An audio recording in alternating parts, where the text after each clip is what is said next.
दोस्तों अस्सलाम वालेकुम वरहमतुल्लाहि वबरकातुहू। दोस्तों उम्मीद है कि आप सब खैरियत से होंगे। प्लीज़ दोस्तों आपसे गुजारिश है कि अगर आप मेरे चैनल पर नए हैं तो मेरे चैनल को सब्सक्राइब कीजिए, बेल बटन को ज़रूर दबाएं जिससे आने वाली वीडियो आप तक पहुंचे। उम्मीद है कि आप मेरा वीडियो पूरा देखेंगे। स्किप बिल्कुल मत करना, स्किप करोगे तो वीडियो बिल्कुल भी समझ में नहीं आएगा। तो आज का वीडियो हमारा हुजूर सल्लल्लाहु अलैहि वसल्लम का वीडियो है, उनकी पैदाइश का वीडियो है और किस तरह से उन्होंने अपने जीवन में करामत दिखाई है और किस तरह से अपने जीवन में कठिनाइयाँ झेली हैं और किस तरह से उम्मत के लिए उन्होंने क्या क्या किया और किस तरह से उनके दुश्मन हो गए थे उनके परिवार के ही चाचा वगैरह। तो आप देख सकते हैं इस वीडियो में हुजूर सल्लल्लाहु अलैहि वसल्लम का ये खास वीडियो है और उनके जीवन के ऊपर ये वीडियो बनाया गया है। तो आप उनके जीवन से इतने मुतासर होंगे कि हम बता भी नहीं सकते, क्योंकि हुजूर साहब सल्लल्लाहु अलैहि वसल्लम बहुत ही प्यारे नबियों में से एक नबी हैं। तो हुजूर साहब के बारे में आज जानते हैं। तो शुरू करते हैं ये वीडियो अपना, और आपसे गुजारिश है कि अगर आपको मेरा वीडियो पसंद आए तो प्लीज़ सब्सक्राइब ज़रूर करें और बेल बटन को ज़रूर दबाएं और लाइक ज़रूर करें। तो देखते हैं ये इस वीडियो को, शुरू करते हैं अपना ये खास वीडियो हुजूर सल्लल्लाहु अलैहि वसल्लम की पैदाइश का ये वीडियो शुरू करते हैं। तो लेट्स बिगिन।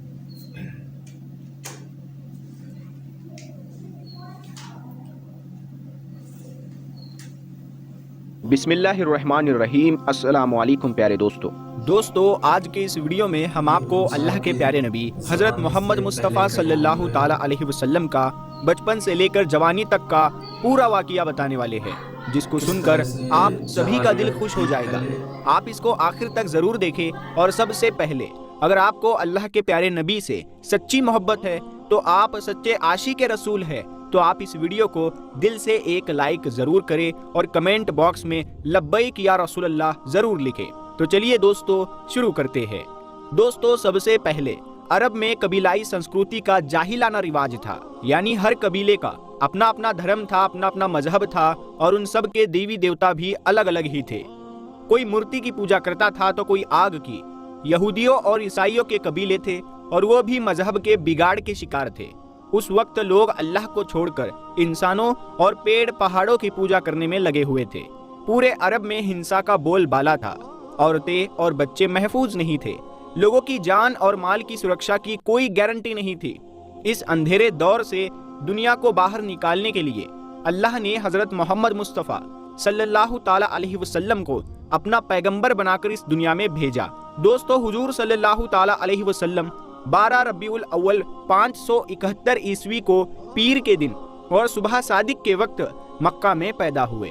आपके पैदा होते ही आपके दादा अब्दुल मुत्तलिब आपको गोद में उठाकर काबा शरीफ में ले गए, आपके लिए दुआएं की और आपका नाम रखा मोहम्मद। पोते की पैदाइश की खुशी में आपके दादा ने 7वें दिन अपने कबीले के लोगों को दावत दी। लोगों ने आकर आपके दादा से पूछा कि आपने इनका नाम मोहम्मद क्यों रखा है। तो आपके दादा ने जवाब दिया कि मैं चाहता हूँ कि मेरे पोते पर इस्लाम का असर पड़े, और आपकी वालिदा सैयदा अमीना ने आपका नाम अहमद रखा। दोस्तों पैगंबर हजरत मोहम्मद मुस्तफ़ा सल्लल्लाहु ताला अलैहि वसल्लम जब पैदा हुए तो आपकी खतना पहले से ही की हुई थी। आपकी आंखों में सुरमा भी लगा हुआ था और आपका तमाम बदन पाकीज़ा था। जब आपके दादा अब्दुल मुत्तलिब ने अपने पोते को खतना शुदा और नाफ कटा हुआ पाया तो वो बहुत ज़्यादा खुश हुए और फरमाया कि मेरा पोता बड़ी निराली और बड़ी शान वाला होगा। और यही नहीं, जब आप सल्लल्लाहु ताला अलैहि वसल्लम पैदा हुए तो आपकी मुट्ठी मुबारक भी बंद थी, मगर शहादत वाली उंगली आसमान की तरफ उठी हुई थी और ऐसा लग रहा था जैसे खुदा की वहदानियत का इकरार कर रही है। दोस्तों जब हजरत मोहम्मद सल्लल्लाहु ताला अलैहि वसल्लम पैदा हुए तो उस वक्त अरब में ये रिवाज हुआ करता था कि शहर के बड़े लोग अपने बच्चों को दूध पिलवाने के लिए और पलने बढ़ने के लिए गांव देहातों में भेज दिया करते थे, ताकि गांव देहात की खुली हवा में रहकर उनका बच्चा खूब सेहतमंद बने। क्योंकि दोस्तों उस जमाने में गांव देहात का मौसम शहरों के मुकाबले ज्यादा साफ सुथरा और ज्यादा अच्छा हुआ करता था। इसी वजह से गांव देहात में पले बच्चे ज्यादा सेहतमंद और मोटे ताजे हुआ करते थे। दोस्तों इसी रिवाज के मुताबिक पैगंबर हजरत मोहम्मद सल्लल्लाहु ताला अलैहि वसल्लम को भी मक्का से दूर ताइफ के करीब एक इलाका है जिसको बनी साद कबीला कहा जाता है, वहाँ ले जाया गया और एक दाई को सौंप दिया गया जिसका नाम दाई हलीमा था और वो बनी साद कबीले से थी, इसीलिए उनको हलीमा सादिया भी कहा जाता है। दोस्तों, इसके दो बड़े मकसद तारीख की किताबों में लिखे गए हैं। पहला मकसद तो ये था कि उस वक्त लोग शहर की आबो हवा से हटकर देहात की अच्छी और ताज़ी हवा में अपने बच्चों को भेजते थे ताकि वो अच्छे सेहतमंद हो जाए, और इसी के साथ दूसरा मकसद ये था कि वो उनके साथ रहकर अच्छी तरह से अरबी ज़बान भी सीख ले। इन दोनों मकसद के लिए शहर के लोग अपने बच्चों को पलने बढ़ने के लिए गांव देहातों में भेजा करते थे। दोस्तों, दाई हलीमा बहुत गरीब घराने से थी, इसीलिए उन्होंने आप सल्लल्लाहु ताला अलैहि वसल्लम की परवरिश का बीड़ा उठाया, ये सोचकर कि 2 साल इनकी परवरिश करूंगी तो उसके बदले में मुझे कुछ माल मिल जाएगा ताकि उससे उसकी जिंदगी का गुजर बसर अच्छी तरह से हो सके।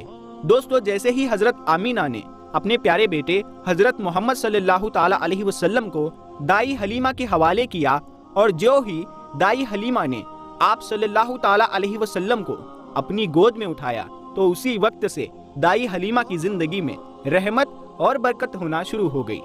दोस्तों, उस वक्त अरबों में ये रिवाज था कि बच्चे की परवरिश का जिम्मा 2 साल का हुआ करता था और हर 6 महीने के बाद बच्चे को उसके घर वालों से मिलाना होता था।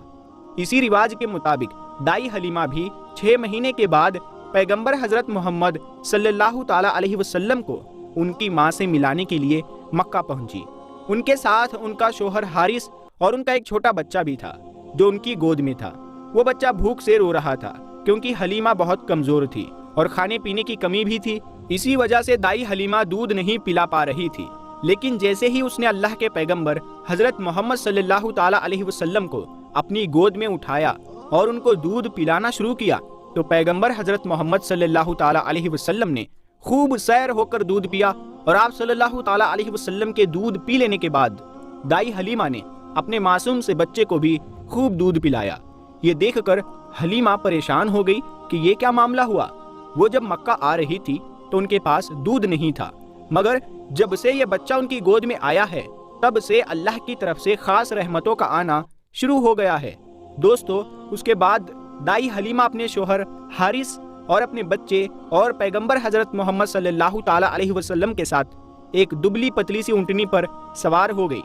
वो ऊँटनी जब बनी साद कबीले से निकलकर मक्का की तरफ आई थी तो वो बहुत ही सुस्ती से चलती हुई मक्का पहुंची थी क्योंकि वो बहुत कमजोर हो चुकी थी, क्योंकि खुद जब दाई हलीमा गरीब घराने से थी, उनके पास कुछ खाने के लिए सही से नहीं था तो उनकी ऊँटनी को भी वो ठीक से नहीं खिला पा रही थी, तो इसीलिए उनकी ऊँटनी बहुत ज्यादा कमजोर हो चुकी थी।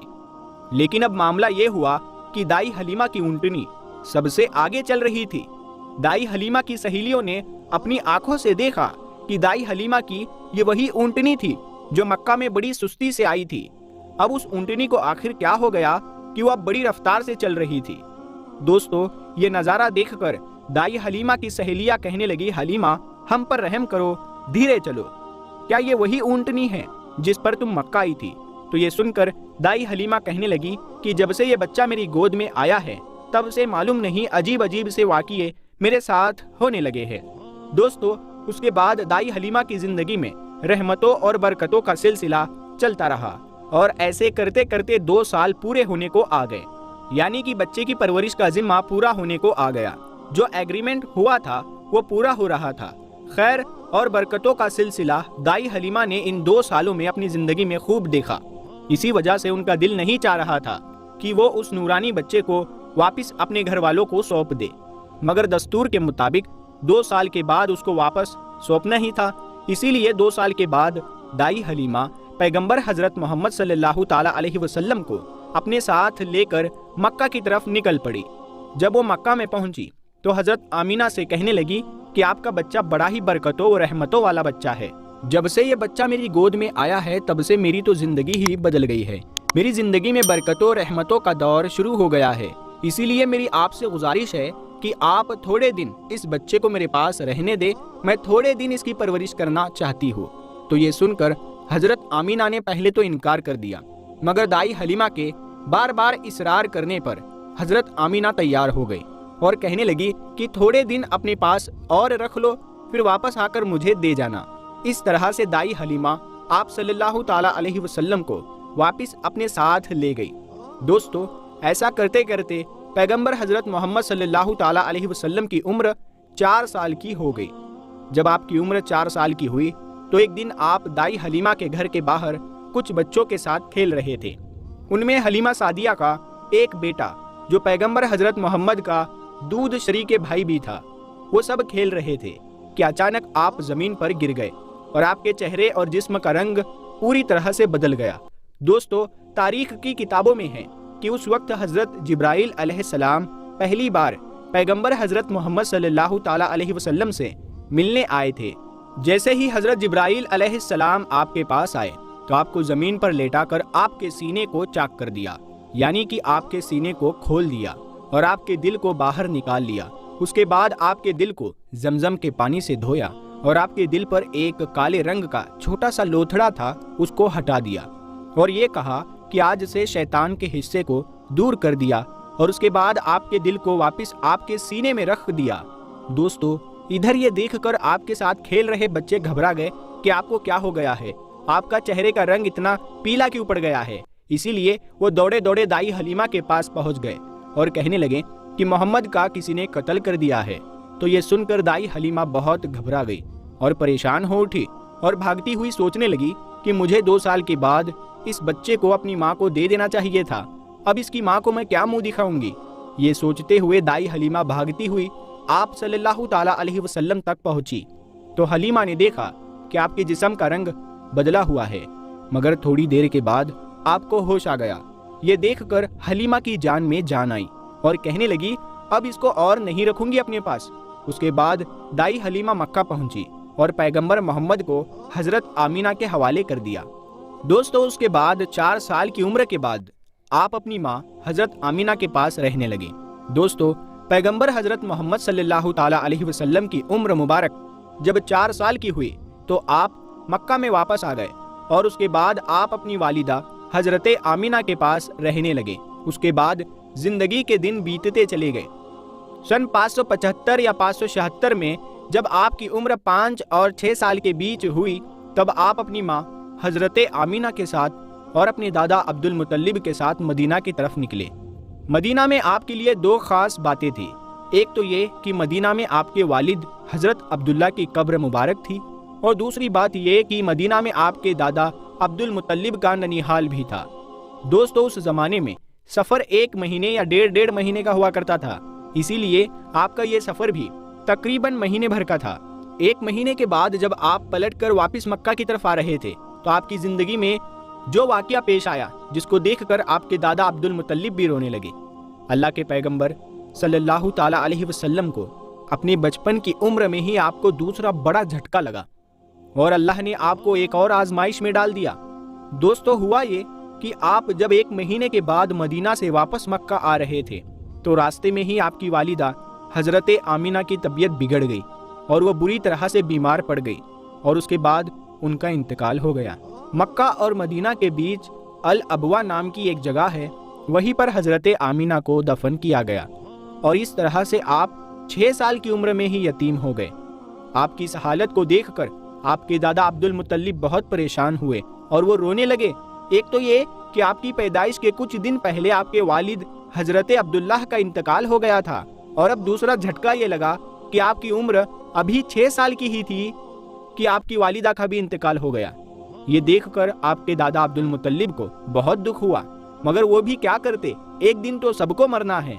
उसके बाद आपके दादा अब्दुल मुतल्लिब ने आपको अपनी गोद में उठाया और मक्का की ओर चल पड़े। इस फिक्र के साथ, इस सोच के साथ कि आखिर इस मासूम से बच्चे के साथ ऐसा क्यों हो रहा है। दोस्तों, आप जरा सोच कर देखिए कि उन बच्चों पर क्या बीतती होगी जो बचपन में ही यतीम हो जाते हैं, जिनके वालिद और वालिदा का इंतकाल बचपन में ही हो जाता है।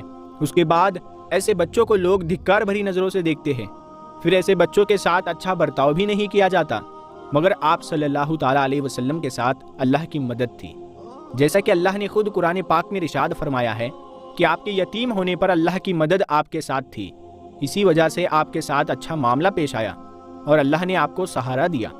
दोस्तों, उसके बाद आपके दादा अब्दुल मुतल्लिब आपको गम के साथ लेकर मक्का में पहुंचे آپ کے گھر کے اندر غم کا ماحول تھا۔ ابو طالب جو آپ کے چچا تھے وہ آپ کو اس حالت میں دیکھ کر رونے لگے۔ ابو طالب آپ کو بہت چاہتے تھے اور عبد المطلب بھی اپنے بیٹوں سے سب سے زیادہ اور اپنے پوتوں میں سب سے زیادہ پیغمبر حضرت محمد صلی اللہ تعالیٰ علیہ وسلم کو چاہتے تھے۔ پیارے دوستو، ہم آپ کو بتا دیں کہ عبد المطلب وہ شخص تھے جو قریش کے بہت بڑے سردار تھے۔ ان کی لوگ سب سے زیادہ عزت کیا کرتے تھے۔ کعبہ کی چھاؤں میں ان کے لیے ایک خاص فرش بچھایا جاتا جس پر صرف وہ اکیلے بیٹھتے تھے، کسی دوسرے کو اس پر بیٹھنے کی اجازت نہیں ہوتی تھی۔ اللہ کے پیغمبر حضرت محمد صلی اللہ تعالیٰ علیہ وسلم ابھی چھوٹے تھے، کھیلتے کھیلتے وہاں پر آ جایا کرتے تھے اور آ کر اس پر بیٹھ جایا کرتے تھے، اور حضرت عبد المطلب کے ساتھ ہی آگے آتے تاکہ ان کو اٹھا کر وہاں سے الگ بٹھا دیا جائے، لیکن عبد المطلب ان کو روکتے تھے اور کہتے تھے کہ یہ میرا پوتا ہے اور اسے بیٹھنے دو۔ پھر آپ کے دادا آپ کے سر پر اور آپ کی پیٹھ پر ہاتھ پھیرتے اور آپ کو اپنے پاس بٹھا لیتے تھے۔ دوستو، کہنے کا مطلب یہ ہے کہ آپ کے دادا عبد المطلب کے دل میں آپ کے لیے محبت کوٹ کوٹ کر بھری ہوئی تھی۔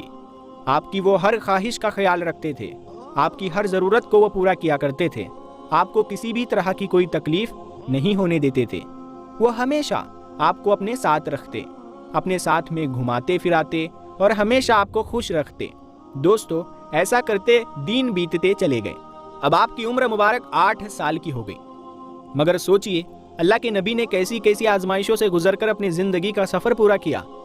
اب آپ کی عمر مبارک 8 سال 2 مہینے اور 10 دن کی ہوئی تو ایک دن اچانک آپ کے دادا عبد المطلب کا بھی انتقال ہو گیا۔ مرتے وقت آپ کے دادا نے آپ کی پرورش کا ذمہ ابو طالب کو سونپ دیا۔ ابو طالب آپ کے سگے چچا تھے۔ دوستو، ذرا سوچئے اس بچے پر کیا گزرتی ہوگی جس کے بچپن میں نہ تو ماں کا ساتھ ہوتا ہے اور نہ ہی باپ کا ساتھ، ایک دادا کا سہارا ہوتا ہے، وہ بھی چلا جاتا ہے۔ اس کے بعد آپ کی پرورش کا ذمہ آپ کے چچا ابو طالب اٹھاتے ہیں۔ دوستو، اس کے بعد ابو طالب نے آپ کو سہارا دیا، آپ کی ہر طرح سے حفاظت کی، آپ کی دشمنوں سے، تلوار سے، ہر طرح سے آپ کو محفوظ رکھا اور آخری سانس تک آپ کی مدد کرتے رہے۔ حالانکہ ابو طالب پیسے والے نہیں تھے، پھر بھی آپ کو کسی بھی بات کی کمی محسوس نہیں ہونے دی۔ آپ جس بھی چیز کی خواہش کرتے تھے آپ وہ پوری کر دیتے تھے۔ پیارے دوستو، اس کے بعد دن بیتتے چلے گئے۔ ابو طالب جب بھی کسی سفر پر جاتے تو آپ پیغمبر حضرت محمد صلی اللہ تعالیٰ علیہ وسلم کو اپنے ساتھ لے کر جاتے، کیونکہ اس زمانے میں سفر بہت لمبا ہوا کرتا تھا، 1-1.5 مہینے کا سفر ہوتا تھا، اور ابو طالب نہیں چاہتے تھے کہ یہ معصوم سا بچہ جس کے نہ والد نہ والدہ کا سہارا ہے، نہ کوئی دادا کا سہارا ہے، اس کو کسی اور کے بھروسے چھوڑ کر نہیں جانا چاہیے۔ تو دوستو، ایک بار ابو طالب اپنے قافلے کے ساتھ ملک شام کی طرف تجارت کے لیے روانہ ہوئے۔ یاد رکھے، پہلے عرب میں جو لوگ تھے، خاص کر کے قریش کے لوگوں کا امپورٹ ایکسپورٹ کا بزنس تھا، یعنی کہ وہ ایک جگہ سے سامان خریدتے اور دوسری جگہ پر لے جا کر اس کو بیچ دیتے۔ اس طرح سے وہ لوگ سامان کی خرید فروخت کیا کرتے تھے۔ اسی کام کے سلسلے میں ابو طالب اپنے قافلے کے ساتھ ملک شام کی طرف نکلے۔ ساتھ میں آپ نے پیغمبر حضرت محمد صلی اللہ تعالیٰ علیہ وسلم کو لے لیا اور آپ کو ایک اونٹنی پر سوار کر دیا۔ ابو طالب کا جب یہ قافلہ ملک شام کے بارڈر پر پہنچا تو ان کو رات وہیں پر ہو چکی تھی، اسی لیے انہوں نے وہیں پر اپنا پڑاؤ ڈال لیا تاکہ وہ وہیں پر رات گزار سکے اور اپنی تھکان کو دور کر سکے۔ دوستو، ہم آپ کو بتا دیں کہ اس زمانے میں راہب ہوا کرتے تھے جو ایک جگہ سے دوسری جگہ پیدل جایا کرتے تھے۔ اس زمانے میں ایک عیسائی راہب تھا، یعنی کہ کرسچن راہب تھا، جو لوگوں کی رہنمائی کرتا تھا۔ وہ کبھی اپنے گھر سے باہر نہیں نکلتا تھا، یعنی کہ وہ ہمیشہ اپنے گھر کے اندر ہی رہتا تھا۔ جب اس کو کہیں جانا ہوتا تبھی وہ باہر نکلتا، لیکن جب اس کو معلوم چلا کہ ان کے سامنے کسی نے پڑاؤ ڈالا ہے تو وہ دوڑتا ہوا ان کے پاس آیا اور پیغمبر حضرت محمد صلی اللہ تعالیٰ علیہ وسلم کو لے لیا اور ابو طالب سے کہنے لگا کہ یہ بچہ ساری دنیا کا سردار بن کر آیا ہے۔ اس کی یہ ساری بات سن کر ابو طالب حیران ہوئے اور پوچھنے لگے کہ تمہیں یہ کیسے پتا؟ تم کو کس نے بتایا ہے کہ یہ بچہ ساری دنیا کا سردار بن کر آیا ہے؟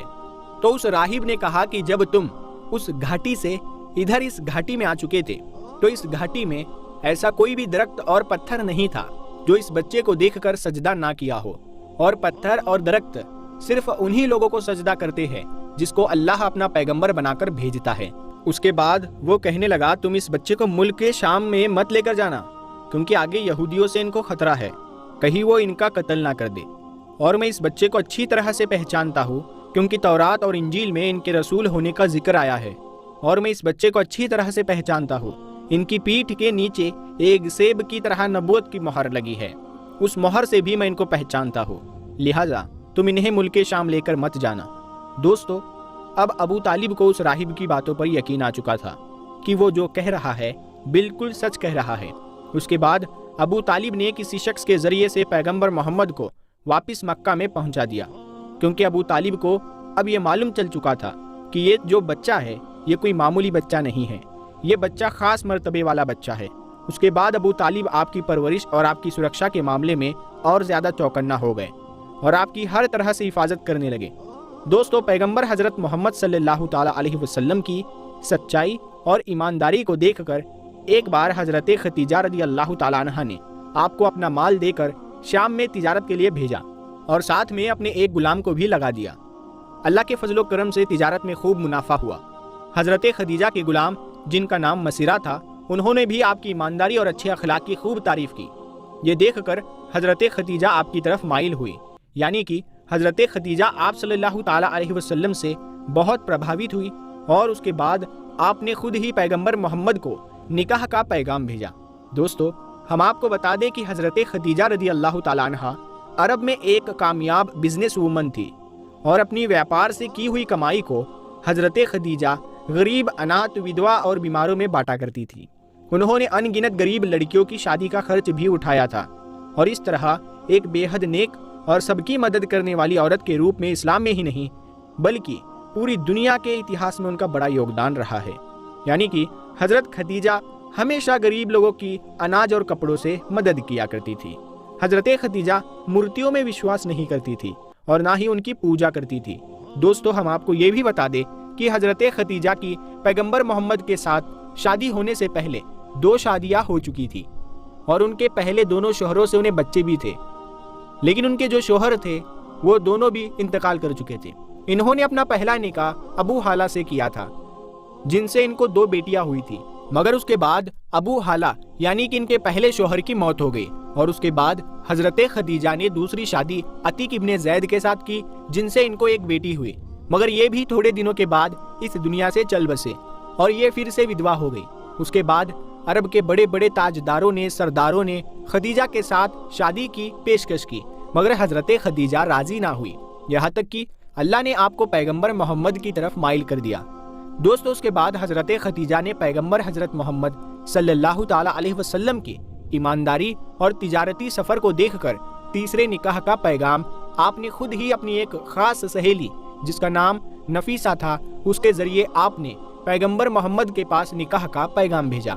تو پیغام سن کر پیغمبر حضرت محمد صلی اللہ تعالیٰ علیہ وسلم نے یہ کہہ کر انکار کر دیا کہ وہ اس کے بارے میں سب سے پہلے اپنے چچا ابو طالب اور اپنی چچی سے بات کریں گے، اس کے بعد میں ہی وہ اس کے بارے میں آپ کو بتائیں گے۔ دوستو، اس کے بعد پیغمبر حضرت محمد صلی اللہ تعالیٰ علیہ وسلم نے اس پیغام کے بارے میں اپنے چچا ابو طالب سے بات کی، یعنی کہ ان کو اس پیغام کے بارے میں بتایا۔ تو یہ سن کر آپ کے چچا ابو طالب بہت خوش ہوئے اور نکاح کروانے کے لیے راضی ہو گئے اور آپ کو اجازت دے دی۔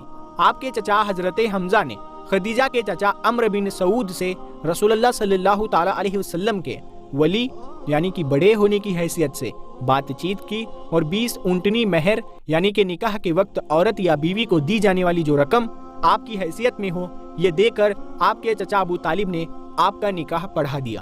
دوستو، اس کے بعد حضرت خدیجہ اور پیغمبر محمد صلی اللہ تعالیٰ علیہ وسلم کے نکاح کا خطبہ آپ کے چچا ابو طالب نے پڑھا، اس میں اللہ کی حمد و ثنا کی گئی۔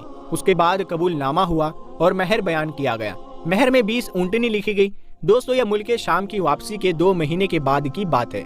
اس وقت آپ کی عمر 25 سال تھی اور حضرت خدیجہ کی عمر 40 سال تھی۔ حضرت خدیجہ آپ کی پہلی بیوی تھی۔ حضرت خدیجہ کے جیتے جی آپ نے کسی اور عورت کے ساتھ شادی نہیں کی۔ آپ کی تمام اولادیں بھی انہی سے ہوئی ہیں، صرف حضرت ابراہیم حضرت ماریہ سے پیدا ہوئے تھے۔ دوستو، پیغمبر حضرت محمد صلی اللہ تعالیٰ علیہ وسلم اور حضرت خدیجہ رضی اللہ تعالیٰ عنہ کی اولادیں یہ ہے، یعنی کہ آپ کے اولادوں کے نام یہ ہے: پہلے قاسم، پھر زینب، پھر رقیہ، پھر ام کلثوم، پھر فاطمہ اور پھر عبداللہ۔ آپ کے تمام لڑکے بچپن میں ہی انتقال کر گئے تھے، البتہ آدھی بیٹیوں نے آدھی نبوت کو پایا۔ इस्लाम लाई और हिजरत भी की और सब की सब आपकी जिंदगी में ही इंतकाल कर गई। सिर्फ हजरत फातिमा रदी अल्लाह ताला अन्हा आपकी इस दुनिया से पर्दा फरमा जाने के 6 महीने के बाद इस दुनिया से रुखसत हुई। प्यारे दोस्तों, जैसा कि आपको पता है कि शादी के वक्त प्यारे नबी सल्लल्लाहु ताला अलैहि वसल्लम की उम्र मुबारक 25 थी और हजरत खतीजा की उम्र 40 थी। हजरत खतीजा अरब की अमीर तरीन खातून और ताजिरीन औरत थी। आप सल्लल्लाहु ताला अलैहि वसल्लम पर जब पहली आयत नाजिल हुई तो रसूलुल्लाह सल्लल्लाहु ताला अलैहि वसल्लम ने सबसे पहले हजरत खतीजा को बताया।